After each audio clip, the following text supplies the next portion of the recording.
সিটিজেনরা আমাদের সম্পদ। জামাত ইসলামী ক্ষমতায় আসলে সিনিয়র সিটিজেনরাও বেকার থাকবে না। ওদের হাতে একটা কাজ দেওয়া হবে, ঘরে বসে এমন কিছু কর্মসূচি দেওয়া হবে আপনিও বেকার থাকবেন না। 5 ওয়াক্ত নামাজ পড়ার পাশাপাশি আপনার পকেটও কিছু টাকা থাকবে, নাতিকে চকলেট খাওয়াইতে পারবেন, আপনার আমার ওই বৃদ্ধা খালাম্মাকে চাচিকেও আপনি কিছু একটা আপনি দিতে পারবেন। আপনার কোনো সিনিয়র সিটিজেনও তার ছেলের, মেয়ের কিংবা জামাইয়ের উপর নির্ভর করা লাগবে না। রাষ্ট্র থেকে এমন সম্মানজনক ব্যবস্থা করা হবে, সিনিয়র সিটিজেনরা তাদের মেধা দিয়ে নবীনদেরকে তারা সহযোগিতা করবে।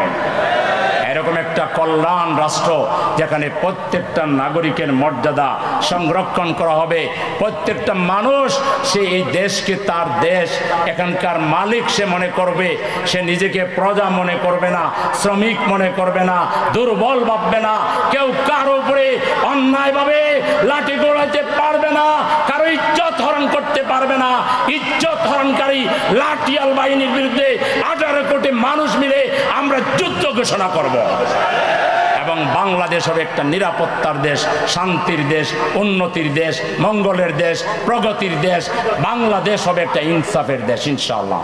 সেই সমাজ প্রতিষ্ঠার জন্য আমরা বহু রক্ত দিয়েছি, প্রয়োজনে যদি আরো রক্ত দেওয়া লাগে, শহীদ মাওলানা মতিউর রহমান নিজামীর মতো, আল্লামা সাঈদীর মতো, মুজাহিদ সাহেবের মতো, কামরুজ্জামান মোল্লার মতো যদি আরো রক্ত দেওয়া লাগে, আপনারা কি রক্ত দেওয়ার জন্য প্রস্তুত আছেন?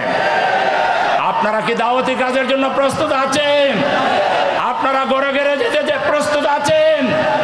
আপনারা মানুষকে ভালোবাসতে প্রস্তুত আছেন? আপনারা ঘরে ঘরে গিয়ে মানুষকে আপন বানান, মানুষকে ঐক্যবদ্ধ করুন। ওয়াতাসিমু বিহাবলিল্লাহি জামিআন ওয়া লা তাফাররাকু। আপনারা কাজে যদি দুর্বলতা দেখান তাহলে বাতিলকে সহযোগিতা করা হবে, বাতিল মতবাদকে সহযোগিতা করা হবে।